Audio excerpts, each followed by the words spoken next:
कालू जी खिड़की बंद करो, जल्दी करो। अगर खिड़की खुली रही तो इस तरह के कई आवारा पक्षी यहाँ आकर बैठ जाएंगे।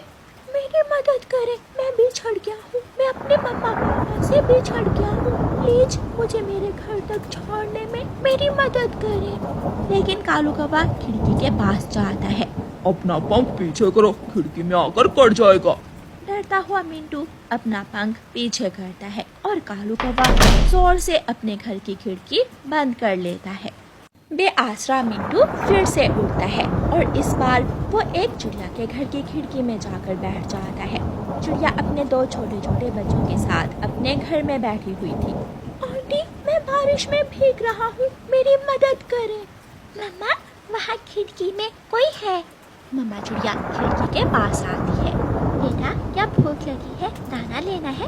आंटी, मुझे मेरे घर छोड़ने में मेरी मदद करें। कल तक मैं भी अपनी मम्मा के साथ अपने घोंसले में था, लेकिन रात की तेज हवा मुझे उड़ाकर यहाँ ले आई और इस जंगल में कोई भी मेरी मदद करने को तैयार नहीं है। रानो चिड़िया घर का दरवाजा खोलती है। आप अंदर आ जाएं बेटा। मिंटू उड़ता है और घर के अंदर चला जाता है। बेटा, रात होने वाली है और बाहर तेज हवा है, मैं कल आपको आपके घर छोड़ आऊंगी। मिंटू खुश हो जाता है। मैं कौवे के घर गया, मैं तोते के घर गया, मैं सबके घर गया, लेकिन किसी ने मेरी मदद ना की। छोटे दोस्त, चिंता ना करें, मेरी मम्मा आपकी मदद जरूर करेंगी। बेटा लो, आप ये दाना खा लो और सो जाओ, आप थके हुए हो। मिंटू भूखा था, वो दाना खा लेता है।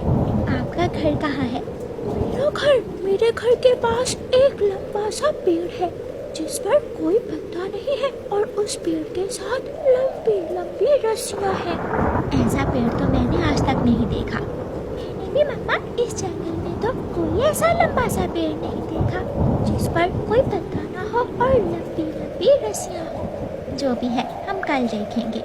फिर वो सब मीठी नींद सो जाते हैं। मिंटू थका हुआ था, वो भी सो जाता है।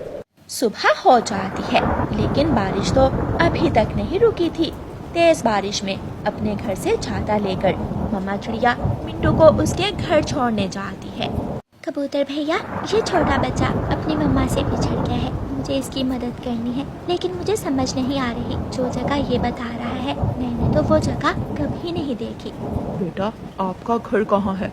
मेरे घर के पास एक लंबा सा पेड़ है जिस पर कोई पत्ता नहीं है और उस पेड़ के साथ लंबी लंबी रस्सियाँ हैं। ऐसी जगह तो मैंने भी कभी नहीं देखी और ना ही ऐसा कोई पेड़ देखा है मैंने। अब मैं क्या करूं? कहाँ जाऊं?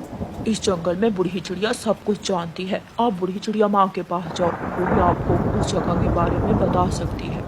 फिर रानो चिड़िया छोटे मिंटू को साथ लेकर जंगल में दूसरी तरफ रहने वाली बूढ़ी चिड़िया माँ के पास जाती है। माँ जी, आप इस जंगल में सबसे पुरानी हैं, इस बच्चे को इसके घर पहुँचाने में मेरी मदद करें। बेटा, आपके घर के पास क्या था? कोई पेड़ या फिर कोई नदी? बताओ मुझे। माँ जी, मेरे घर के पास एक लंबा सा पेड़ था, उस पेड़ पर कोई भी पत्ता नहीं था और उस पेड़ के साथ लंबी लंबी रस्सियाँ बंधी हुई थी। पत्तों के बिना तो कोई पेड़ हो ही नहीं सकता। लंबा सा पेड़ जिस पर कोई पत्ता नहीं है, इसका मतलब खंबा। वो एक बिजली का खंबा है और रस्सियाँ नहीं, वो बिजली की तारें हैं। ये सुनकर रानो चिड़िया तुरंत बोलती है, माँ जी, इस बच्चे का घर जरूर इंसानों की बस्ती के पास होगा। माँ जी, क्या मुझे इसे साथ लेकर इंसानों की बस्ती की तरफ जाना चाहिए? हाँ चिड़िया बेटी, ये छोटा बच्चा इंसानों की बस्ती के पास ही रहता होगा। चलो बेटा, मेरे साथ चलो। रानो चिड़िया फिर से उड़ती है और मिंटू को लेकर इंसानों की बस्ती की तरफ जाती है। मिंटू दूर से ही बिजली का खंबा देख लेता है। वहाँ मेरा घर वहाँ उस तरफ है। रानो चिड़िया मिंटू को लेकर बिजली के खंबे के पास चली जाती है। मिंटू का घर पास ही एक बरगद के पेड़ पर था। वो मेरा घोंसला है, मेरी मम्मा वहाँ ही होंगी। रानो चिड़िया और मिंटू बरगद के पेड़ पर जाते हैं। घोंसला खाली था, वहाँ तो कोई भी नहीं था। बेटा, अच्छी तरह देख लेना, क्या आपको विश्वास है कि यही आपका घोंसला है?